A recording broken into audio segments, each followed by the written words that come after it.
Кремле прошла 6-я церемония вручения медалей Героя труда. В этом году звание Героя труда получили 5 человек. Это директор Тулмашзавода Евгений Дронов, главный тренер волейбольного клуба «Уралочка» Николай Карполь, проходчик подземной шахты Талдинская Западная 2 Александр Куличенко и профессор Российского национального исследовательского медицинского университета имени Пирогова Галина Севельева и художественный руководитель театра «Ленком» Марк Захаров. Заслуженный деятель искусства РСФСР Марк Анатольевич Захаров руководит театром «Ленком» уже более 40 лет.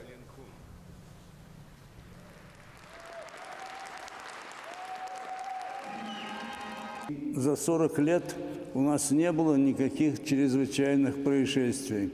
Мы жили дружно, весело, интенсивно и временами талантливо. Я очень бы хотел поблагодарить, знаете, тех людей, которых не видно, которые за кулисами.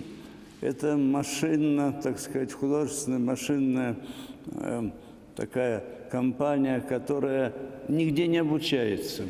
Она обучается сама по себе и становятся выдающиеся художники по свету, по звуку, по электронике. Вот это самое дорогое и прекрасное, что есть в нашем коллективе.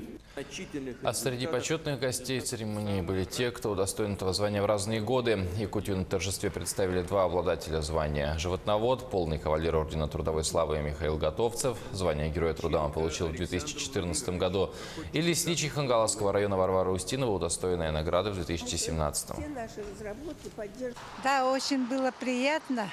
А в прошлом году я себя как-то чувствовала, была во сне как будто, да?